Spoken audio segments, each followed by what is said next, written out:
So, Poetry Africa, thank you so much. It's been a wonderful week. Normally, you guys have treated us so well that I've got no problem opening myself up and giving everything. So, there's a poem that I'm going to perform today that I never perform because it requires me to crack myself open. So, I don't know if I should apologize in advance or what, but it's called Structural Integrity. Structural integrity refers to the ability of the structure to bear pressure. So it should be so helpful.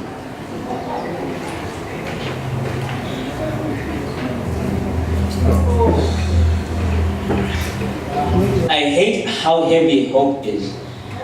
In the falling sky is a gathering storm of darkening clouds. As they gather and form a disheartening shroud, it is taking light from my way, making night from the day. And as the storm brews nowadays, as is the known news, is coming from both far and near, beating the drums in my ears and letting me know that it is nearly fermented, and that my taste buds will soon know the bitter ale of the tale which is told of the Titan tormented. Weighed down by the gravity of the situation, he bears land, mass, sea, and boulders, the weight of the entire world resting on the width of his shoulders. Drawing from the stream of my consciousness, I sip on my creative juices, contenting myself that even present sufferings are things that the Creator uses. So I don't speak about the dark thoughts around which my mind keeps turning, or the secret passions raging between my spine and sternum, the bleeding heart that my ribs are caging, or the war on fashion that my sleeves are waging. You see, hearts are not meant to be accessories. So I'm opening these closets to air out these skeletons, looking for armor better suited to the burden of expectation.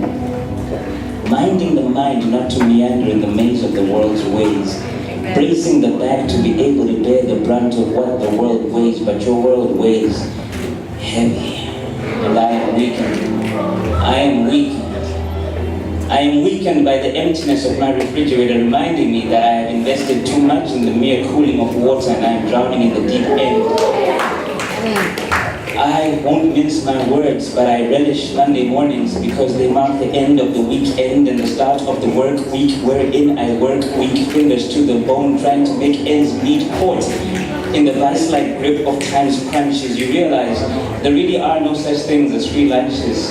Not when friends say, hey, have you noticed how Andrew's visits always seem to coincide with Sunday brunches?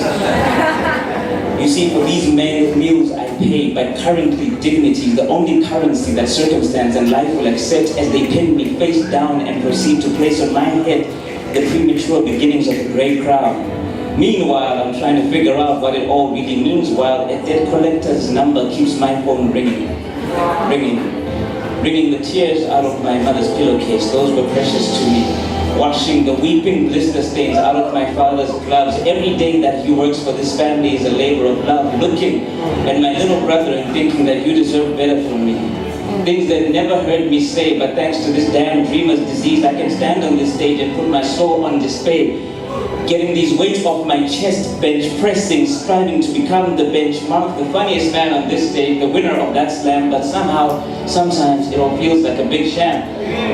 Like the many altered egos I hide behind to conceal the caking lumps of mud that my real name has been dragged through. I suppose one does what one has to. Standing before you now, I am bare, a walking nervous system. And when I can't stand before the hardships, I kneel before his lordship. You see, I am no man of the cloth, but it seems like them and I are cut from the same cloth, because right now my rational mind finds my spirit quite odd, because even now I keep on trusting my God. The same God that my grandfather introduced us to. And when I turned 21, he seemed to say, you're a man now, and then he paved the way to heaven. And to my shame, to this day, I have not yet stood foot at his grave, but when I finally go, I'll have my final confrontation with gravity though, and ask it, is this all that you are good for? I will tell life that you cannot steal my joy, and death you are gonna have to wait, and when we meet, I will not go gentle into that good night. I will leave scorch marks on your horizons and scars on your skies. There will be nothing gentle about my passing. When I die, you will know that I was here, and that counted. I stood here, and that counts. Thank you, both.